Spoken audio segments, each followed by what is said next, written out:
and thank you for joining me on my Subnautica Early Access Let's Play. We're going to try and have a lot of fun, and I'm going to try and have a lot of fun showing you the ins and outs of Subnautica. I'm going to do 15-minute Let's Play segments, so hopefully that will be long enough to set a goal on each segment and meet that target. So we'll start by creating a new game. And we're going to do survival mode, which is going to be the most fun in my opinion, so let's give it a go. We'll let the intro play through just so you can start to get into the game.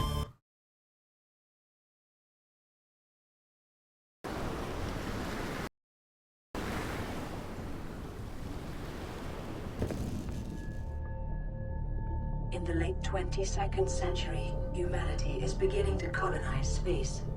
Before colony ships arrive, habitation vessels are appointed terraforming missions. The Aurora was one such vessel. During its descent, the Aurora was struck by a mysterious energy pulse, resulting in catastrophic hull failure. A single life pod jettisoned prior to impact.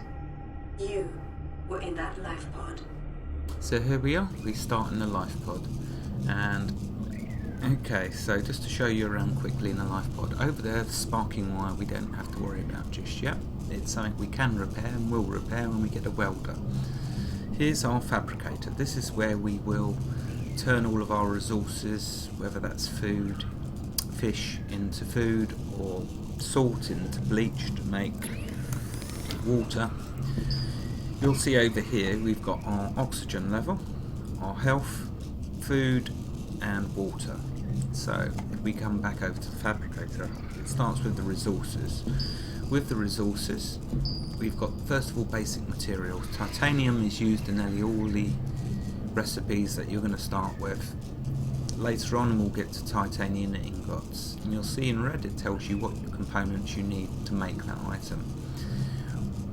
Silicon rubber, which is 2 quartz, glass, bleach, that's what we'll be using when we want to make our fish last longer, which I'll get to in a moment. Magnesium, so as you can see, starting resources, which some of them you can use to refine into these electronics.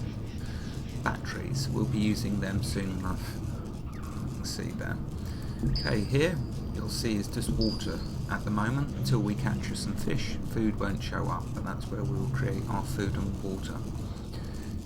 Personal, you've got your equipment to start with. Oxygen tanks will be very useful. That'll probably be our second goal. For now, we're going to set our first objective as making a knife, but we'll get to that in a moment. Fins, they make you swim faster underwater. The tank obviously gives you, for each tank you have, will give you an extra 30 seconds of breathable air, so we'll want a few of them.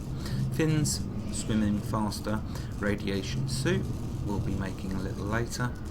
Still suit, when you swim around, your movements sometimes turns the movements into water, which will materialise out of thin air into your inventory. Very, very useful still suit, which we will make again eventually. It'll make keeping our water up much easier. Then we have first aid kit. Well, when we start getting hurt, these are handy for healing ourselves, which we'll make numerous amounts of when we've got the resources to. Rebreather, that's good for later on when we get to deeper areas. We'll get into that later. Pipes, you can create a pipe at the surface and then extend it deeper underwater to breathe from. Not very useful really, but we may take a look at it later on. Thermometer we'll take a look at later on as well. Tools, flashlight, good for when you're going in caves underwater because it gets completely dark with that. Scanning the Aurora, 0 life signs detected. Lethal radiation levels detected. The main drive core has malfunctioned. The primary dark matter containment field has dropped to 36% amplitude. Continuing to monitor. That's Debbie, our friendly onboard computer voice. She'll be telling us the status of the Aurora and other messages as we progress along. So it's nice that she's there to warn us. Okay, survival knife, that's going to be the first goal for this first Let's Play. So we shall hopefully be able to create ourselves a survival knife, which is 1 titanium and 2 silicon rubber. We will need that in order to collect the ores from underneath the water. A flare, good for seeing underwater. Builder, which we will use in a later episode. Very necessary tool for turning our blueprints into actual items. And the welder, which we will be making later on to fix this sparking wire. Okay, and last of all we've got deployables, which is this will be what we will use for creating our submarines. Very, very handy and a lot of fun. We're very excited to be going through this. Beacons, handy for setting waypoints, so we can set waypoints all over the place. And then you've got a small storage cube. 3 titanium creates one of them. We do start with some storage on our life pod, but as we progress we're going to get lots and lots of resources. We'll need to make more and more of these small storage cubes. Then we've got the gravisphere. Okay, we'll get into that later, but for this episode we're going to create ourselves our survival knife. So let's get started. Okay, over here, just before we leave the life pod, let's show you and have a look at what we've been given. Each time you start a new game of Subnautica, you will be given random items in the inventory over here. So as you can see, we've started with a flashlight, some silver ore, copper wire, wiring kit and a battery. Very, very useful items, which we will be using as we progress. And you can see you get started with a bit of storage, but not much. So let's first of all have a look at what Debbie was talking about. Let's climb out. And there we are, there's the Aurora, which she will keep commenting on, and it's going to explode in about 5 minutes, I'm guessing. So let's have a look underwater. Very, very beautiful, as you can see. Very, very beautiful. Over there, we don't want to get close to that, because that is a nasty fish that will attack us and harm us. So we will start in the opposite direction. There is some titanium. It's called salvage metal, but we will be turning it into titanium. Let's also gather some fish for food, which we are going to need. Emergency. 10 seconds of oxygen remaining. Well, see, Debbie is nice enough to warn us about needing oxygen, which she will do. Now, gathering food to start with is going to be a little tricky. It is not easy. Basically, you have to get the cursor over the fish and then click. But you do get used to it, and there's also a much easier method for getting fish as we progress. And you'll see. But for now, we collect them manually like that. There we are, we've got a couple of fish. Now we need some quartz. Let's see if we can find some quartz.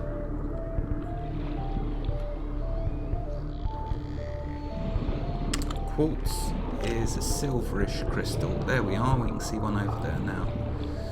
It's always best to gather quartz when it's night time in game, because it glows and makes it much easier to find. So we need another quartz.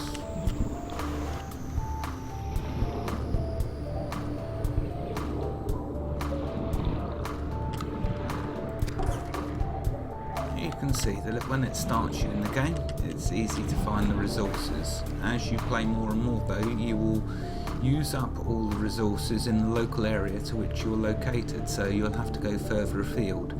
But again, that's not a problem, because as you get tools, you're able to advance yourself further and further, as in air tanks will allow you to stay underwater longer, and also we'll be able to make ourselves a little sub, which will also be very, very useful later on, as it allows us to breathe oxygen, and so we don't have to keep surfacing once we've got ourselves a little portable sub. Okay, for now we're going to go cook this food up, and we will get ourselves that knife. Caution. Readings from the Aurora suggest erratic fluctuations in the primary dark matter containment field. A breach of the main drive chamber may cause a cascading quantum flux detonation. New creature discovered. Okay, when you find a new fish, it will tell you. You'll see here, boomerang analyze. Now when we go to sustenance, you can see that we now have, as well as water, we've got cooked food and cured food. The difference: cooked food will just cook the fish that you've got, it will rot very quickly. Cured food will cook the fish, and you will also need a salt deposit, and what that will do is the food will never rot, so it will stay good indefinitely. So that's for when you get lots of food later on in the game and you want to store it all, so you don't have to eat it straight away. For now though, we're just going to go with cooked food, so click on that and you'll see it does the quick little animation, and then we've got one in our pocket, so we'll cook another one. There we go, so that's 2. Let's quickly eat, because you can see our food levels going down. You'll see here that we're going to get 21 food and 3 water, so click to eat, there we go, click again, and our food level's a bit better. Now with this metal salvage, we'll need to turn that into titanium, so we use our fabricator, go to resources, basic materials, and we'll click titanium. And that will now turn the salvage metal into titanium. Because we've got 3, we'll need to do it 3 times.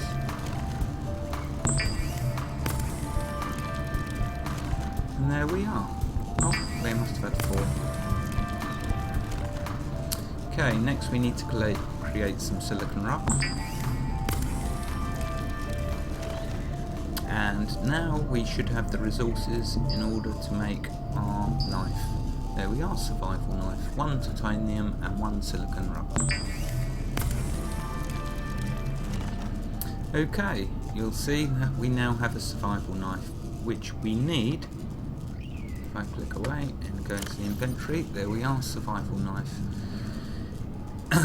Now we'll need this for gathering up ores, and also we can use it as a basic attack for that big fish that I showed you. But you'll see it's equipped in our hot bars down there, and it's on the first slot. Okay, let's put the surplus materials in our storage. If you shift left click, it will automatically drop it into your storage container for you, so we've got plenty of titanium. Well, that should be roughly about 15 minutes for our first Let's Play of Subnautica, and we have what we said we wanted to do, our first target, which was create our survival knife. Thank you for watching, and hopefully you'll join me again for episode 2. Thank you very much. Bye bye.